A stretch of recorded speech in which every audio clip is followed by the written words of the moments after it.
अगर आपका बच्चा भी 2 बार नीट दे चुका है, लेकिन उसके 500 मार्क्स भी नहीं आ रहे हैं, तो आज मैं आपको बताने जा रहा हूँ कि शायद बहुत कम पेरेंट्स इस बात को जानते हैं कि सबसे पहले एक बात आप अपने मन से निकाल दीजिए, ना तो आपका बच्चा कहीं से वीक है और ना ही बार-बार पढ़ाई का तरीका बदलना इसका कोई समाधान है।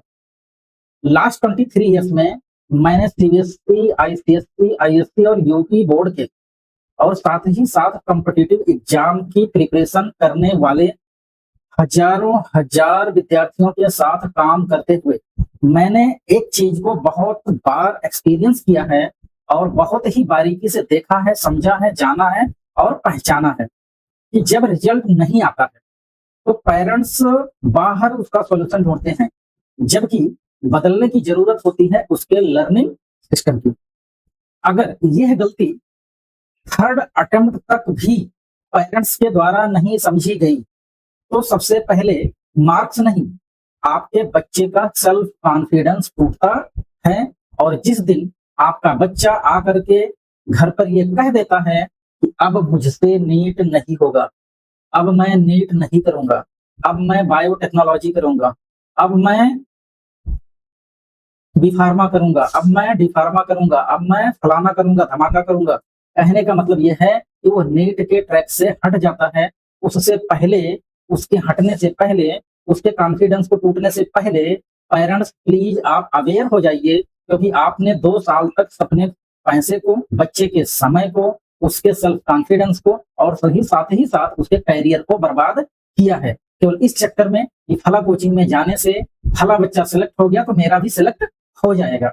हालांकि यहाँ सिलेक्शन होते हैं, आप ये नहीं समझते हैं कि वहां पर जो बच्चे सिलेक्ट होते हैं उनकी ओरिजिनल स्ट्रेंथ क्या होती है और आपके बच्चे की ओरिजिनल स्ट्रेंथ क्या है। बिना इस गैप को समझे हुए केवल और केवल आप नामी ग्रामी कोचिंगों के चक्कर में अपने समय पैसे को बर्बाद करते हैं, बच्चे के करियर को बर्बाद करते हैं और साथ साथ और अंत तक उसका सेल्फ कॉन्फिडेंस भी खत्म हो जाता है। और कहते हैं कि अगर कोई भी व्यक्ति मैदान में हारता है तो उसके लिए जीतने के चांस संभव हैं, लेकिन मन से अगर कोई हार गया तो मन से हारा हुआ व्यक्ति कब संभलेगा इसका कुछ ठिकाना नहीं होता है। तो मैदान में हारा हुआ व्यक्ति एक बार जीत भी सकता है, लेकिन मन से हारा हुआ व्यक्ति कभी जीत नहीं सकता है जब तक उसकी सही से काउंसलिंग न की जाए।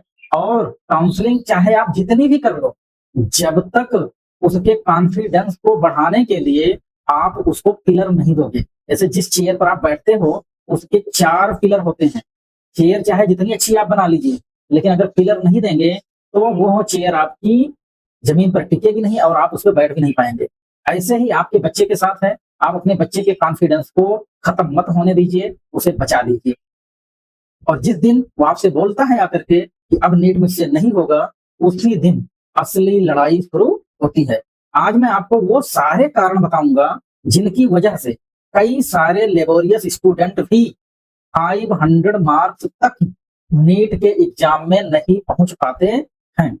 तो वीडियो को हम बहुत लंबा ना करते हुए उन सारे रीजन पर मैं वन बाय वन करके डिस्कस कर लेता हूं कि क्या प्रॉब्लम है जिसकी वजह से आपका बच्चा मेहनती होने के बावजूद भी 12th में 90% के एबव मार्क्स लाने के बावजूद भी वो नीट एग्जाम में 500 नंबर का भी स्कोर नहीं कर पा रहा है। तो चलिए हम देखते हैं रीजन नंबर 1। बच्चा फिजिक्स नहीं हार रहा है। ध्यान से सुनिएगा, वह क्वेश्चन को पढ़ना नहीं सीख पाया। 12th तो पास हो गया, 10th तो पास हो गया, क्योंकि यहाँ पर बोर्ड फ्री में नंबर बांट रहे हैं और यहाँ पर सिलेक्टिव चीजें आती हैं। यहाँ बिल्कुल सीधी चीजें आती हैं, बहुत ज्यादा घुमा करके चीजें नहीं पूछी जाती हैं, मल्टी कॉन्सेप्ट वाली चीजें नहीं पूछी जाती हैं। डियर पेरेंट्स, फिजिक्स का पहला स्टेप फार्मूला नहीं होता है, उसका पहला स्टेप होता है क्वेश्चन की लैंग्वेज को समझना। क्वेश्चन क्या पूछ रहा है, कौन कौन से कॉन्सेप्ट उस क्वेश्चन के अंदर हिडन है, छुपे हुए हैं, कितने चैप्टर्स को आपस में कनेक्ट करके इस क्वेश्चन को बना करके पूछा गया है। यहाँ पर पूरे क्वेश्चन के अंदर डायग्राम क्या बनेगा, कहां पर एजम्पशन लेना है, कहां फार्मूला सेलेक्ट करना है। मैंने ऐसे कई स्टूडेंट्स देखे हैं जिन्हें पूरे फार्मूले की सीट याद थी, पूरा फार्मूला याद था, लेकिन क्वेश्चन का मीनिंग नहीं समझ पाए। वो क्वेश्चन पढ़ने के बाद यही नहीं समझ पाते हैं कि इस क्वेश्चन में मुझे करना क्या है और इसकी शुरुआत मैं कहाँ से करूं, और यहीं से पूरा न्यूमेरिकल उनका गलत हो जाता है। इसीलिए शिखर एकेडमी में हम केवल सॉल्यूशन नहीं देखते हैं, हम पहले यह देखते हैं कि बच्चा क्वेश्चन को समझ कैसे रहा है, क्योंकि हमारी डायग्नोसिस के बिना सही इंप्रूवमेंट संभव ही नहीं है। अब हम बात कर लेते हैं दूसरे रीजन की, कि सिंप्लीफिकेशन आपके बच्चे की रैंक को खा रही है। बहुत सारे बच्चे फार्मूले में वैल्यूज को पुट कर लेते हैं, लेकिन सिंप्लीफाई करके उसका करेक्ट आंसर नहीं निकाल पाते हैं। कई स्टूडेंट्स कॉन्सेप्ट जानते हैं, लेकिन कैलकुलेशन में 3 से 5 मिनट का समय लगा देते हैं, एग्जाम में टाइम खत्म हो जाता है। गलती यहाँ पर फिजिक्स की नहीं, कैलकुलेशन की थी। ऐसा नहीं था कि पढ़ा हुआ क्वेश्चन नहीं आया था, उससे रिलेटेड क्वेश्चन, लेकिन सिंप्लीफिकेशन में उनकी स्पीड ना होने की वजह से ये समस्या उनके सामने बन गई। इसीलिए हम बच्चे की कैलकुलेशन पैटर्न भी एनालाइज करते हैं। तो सिंप्लीफिकेशन पे फोकस करिए कि क्या उसका सिंप्लीफिकेशन अच्छा है या नहीं है। अब हम बात करेंगे नेक्स्ट रीजन 3 की। फास्ट कैलकुलेशन बच्चे को नहीं आती है, तो नॉलेज भी मार्क्स में नहीं बदलती है। नीट केवल नॉलेज का एग्जाम नहीं है, यह स्पीड का भी एग्जाम है। जैसे बच्चे को 1 से लेकर के 1000 तक का स्क्वायर भी नहीं याद है, वो 50 तक क्यूब भी नहीं याद किया है, उसको 8 डिजिट तक का स्क्वायर रूट भी निकालना नहीं आता है, अप्रोक्सीमेशन भी वो नहीं कर पाता है, परसेंटेज में भी वो फंस जाता है, फ्रैक्शन में भी उसको प्रॉब्लम होती है, रेशियो में भी प्रॉब्लम होती है, और यहाँ तक कि वो डिविजिबिलिटी भी सही से नहीं सीखा है, उसके भी रूल को, उसके कॉन्सेप्ट को अप्लाई नहीं कर पाता है।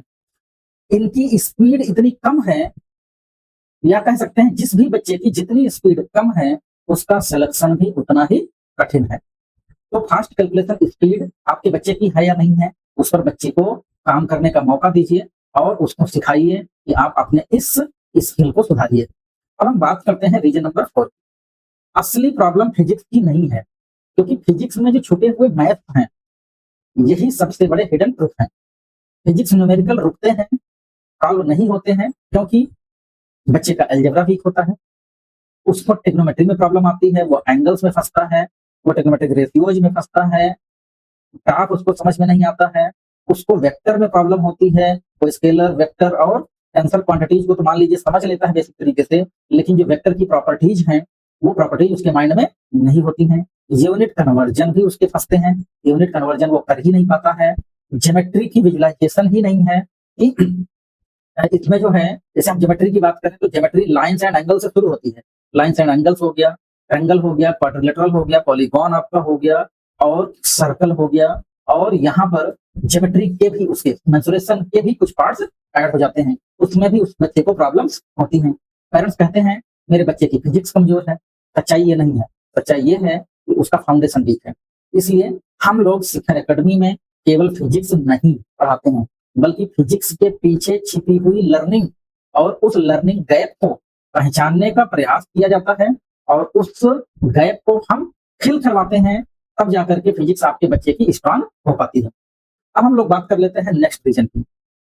बच्चे की 11th की मैकेनिक्स वीक है, तो पूरी फिजिक्स उसकी वीक हो ही जाएगी। मैकेनिक्स केवल चैप्टर नहीं है, फिजिक्स की लैंग्वेज है। अगर बच्चे ने मैकेनिक्स ही नहीं समझी है, तो रोटेशन के क्वेश्चंस हो गए, वर्क एनर्जी के हो गए, मोमेंटम है, एसएचएम है, वेव्स हैं, करंट है, मॉडर्न फिजिक्स है, हर जगह प्रॉब्लम बच्चे को आएगी ही आएगी। इसलिए फिजिक्स के मैकेनिक्स पे इसकी स्ट्रांग पकड़ होनी चाहिए, जो कि 99% बच्चों की ये वीक होती है। अब हम लोग बात करेंगे रीजन नंबर 6 की, कि बच्चे ने हजारों क्वेश्चन सॉल्व कर लिया, लेकिन एनालिसिस एक भी नहीं किया। क्वेश्चन सॉल्व करना कैसे है, क्वेश्चन को समझना कैसे है, ये दोनों अलग अलग बातें हैं। टॉपर हर गलत क्वेश्चन से सीखता है, एवरेज स्टूडेंट अगला क्वेश्चन शुरू कर देता है। यही सबसे बड़ी प्रॉब्लम है। अपने इस बच्चे को सिखाइए कि बेटा हर गलत होने वाले क्वेश्चन से सीखो, और नहीं सीखोगे तो आप एवरेज स्टूडेंट बनकर के रह जाओगे। अब हम बात कर लेते हैं रीजन नंबर 7। समस्या कोचिंग की नहीं है, समस्या उस बच्चे के लर्निंग सिस्टम की है।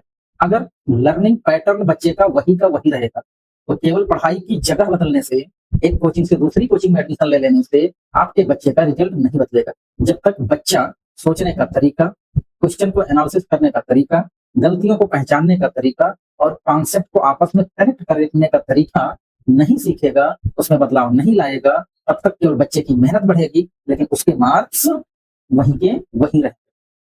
अगर आपका बच्चा 2 बार नीट दे चुका है, उसे सबसे ज्यादा जरूरत है नई किताबों की नहीं, बल्कि उसकी असली लर्निंग वीकनेस को पहचानने की है। जब तक ये नहीं समझेंगे कि बच्चा क्वेश्चन कहाँ पर खो रहा है, कहाँ पे वो लॉस कर रहा है, मतलब वो क्वेश्चन क्यों छोड़ रहा है, उसका बेसिक कॉन्सेप्ट कहाँ पे टूट रहा है, कैलकुलेशन उसकी कहाँ पे रुक रही है, कॉन्फिडेंस उसका क्यों गिर रहा है, तब तक केवल मेहनत बढ़ेगी, बच्चे का रिजल्ट नहीं बढ़ेगा। शिखर एकेडमी अर्जुनगंज सुल्तानपुर रोड लखनऊ में हमारा उद्देश्य केवल नीट की प्रिपरेशन कराना नहीं होता।